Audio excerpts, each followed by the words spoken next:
Today's video, I'm going to show you exactly how to set up your brand new fancy IEMs for the best Warzone audio. Now, the ones that I'm using were only $35 off of Amazon. The days of buying these expensive over-the-ear headphones are way gone. This is the best headset I've ever purchased, and they were only $35. Now, I found the price points to be a little bit overwhelming when I first started looking into these IEMs because, quite frankly, all I heard was amazing things about them. These ones, definitely on the cheap end, 35 bucks, probably about as cheap as you can get, and they go for anywhere up to $500. So if this is your first pair, if you're thinking about trying them out, definitely purchase these cheap ones first. And then, if you don't like them, it's only 35 bucks, right? And if you do like them as much as I do, I'll probably invest in a more expensive, more higher quality pair in the future. Now, follow along in the video. I'm going to show you exactly how to set these things up to give you the best audio. All right, so just follow along with me here. I'm going to show you exactly how to get to the loudest equalization, which is what enhances those footsteps and makes them nice and loud. All you got to do, right click on your little speaker here, pop open the sound settings, scroll down just a tad. You're going to get to more sound settings. Click on that. I'll blow this up so you can see a little bit better. Playback. My audio personally comes through my Goal XR. You're going to want to right click on whatever your preferred audio settings are, whatever that might be for you. Open up the properties, scroll over to enhancements, and then select loudness equalization. Now, sometimes if you select it, make sure you click apply and then also okay. You might have to restart your PC to make sure that it double works. Just reopen it, make sure that it's still selected when you restart your browser.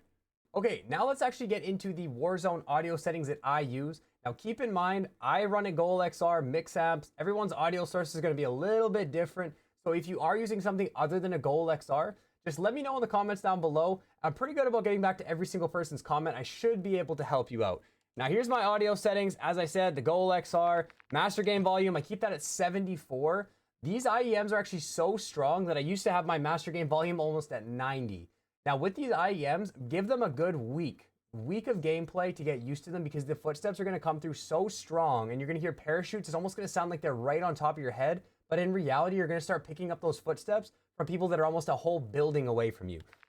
We got 0, 24, 96, 0, 0 for these settings right here. These are a lot of just cinematics, effects, additional nonsense sounds that you really don't need that are just kind of hinder your experience, muddy the footsteps. And personally, if you're trying to be better at the game, improve your audio, I think you should be keeping these things at 0. Voice chat, I keep at 80. That's just for proc chat. Personally, I like to run proc chat, yell at people, trolling and doing all that kind of goofy stuff. Open mic, microphone, 64. Again, we're going to scroll down to the bottom. War tracks, juggernaut, all these things, personally, I think they should be off. Mute gain when minimized, keep that off. I'm also going to show you guys what my controller settings are because I do get these questions quite a bit. So I know if you guys are only interested in the audio, you guys can just skip this portion of the video. Okay, so for my controller settings, myself, I use an Xbox Elite 2 controller, just what I prefer. I love the weight on it. It's got a built-in Corona Zen 6900. You can only get these at local Winnipeg Best Buys, undetectable by the Ricochet anti-cheat. Me, I like to play tactical settings. I'm pretty old. I've been playing Call of Duty for a long time. They didn't have paddles back in the day when I was a kid, so I just personally can't wrap my head around bunny hopping and all that stuff, so I just personally like to drop shot. Dead zone inputs, these are all going to depend on your controller, depending on how long you've been playing with that controller. But these are my settings for the dead zone. Vibration, definitely want to keep that off.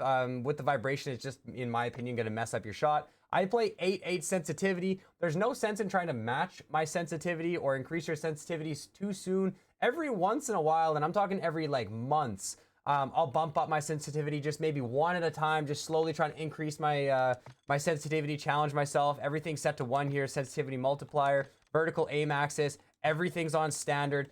One of the biggest questions I get, what kind of aim assist do I use?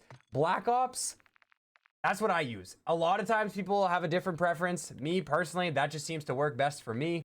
Okay, well, I guess while we're here, we might as well just cover out the graphic settings as well. Cover all my bases.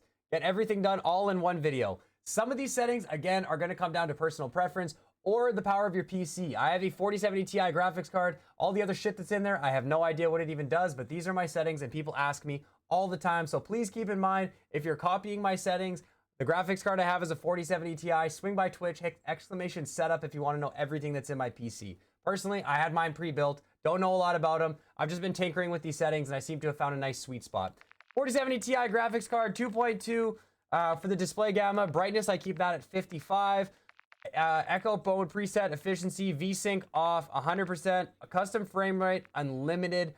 You're going to go with the pause game rendering off, focus mode 90, quality graphic preset, I keep that at custom with 100, upscale sharpening, AMD FSR 3.0, 90 for the VRAM scale target, NVIDIA DLSS frame generation is off, texture high, texture filter high, depth field off, detail quality level high.